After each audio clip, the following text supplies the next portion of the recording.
Would you pay more than someone's asking to make sure they're valued? Or is that just crossing a line? Let's unpack this juicy AITA drama.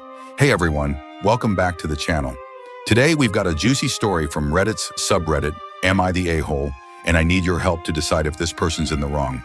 Let's dive in. So the storyteller starts by saying it's their first time posting, and they're wondering if they'd be the a-hole for paying their sister-in-law what they think she should get for baking biscuits, instead of what she's actually asking for. Here's the deal.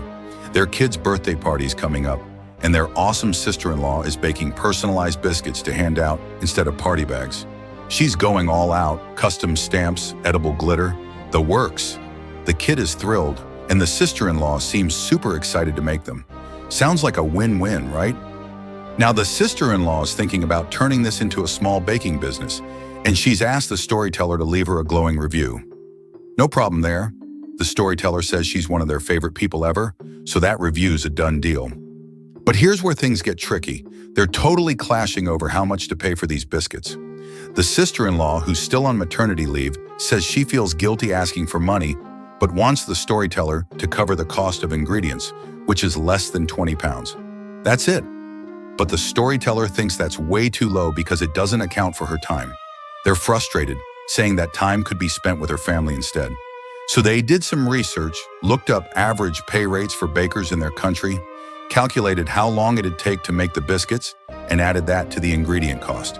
They told their sister-in-law, "This is what I'm paying you." But the sister-in-law isn't having it. She flat out refused the extra money, saying it's her niece's party and she's happy to do it for just the cost of ingredients. The storyteller admits that if the roles were reversed, they'd probably be annoyed if someone insisted on paying more.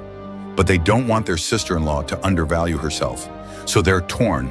Should they just pay her the higher amount they think is fair, or respect her quoted price?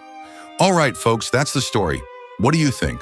Would this person be the a-hole if they paid their sister-in-law the research cost instead of the ingredient-only price she asked for? Drop your thoughts in the comments below. Is this a case of respecting boundaries, or are they right to push for fair pay? And hey, if you're loving these AITA stories, make sure to hit that subscribe button and ring the bell so you don't miss the next one. Let's get this discussion poppin'.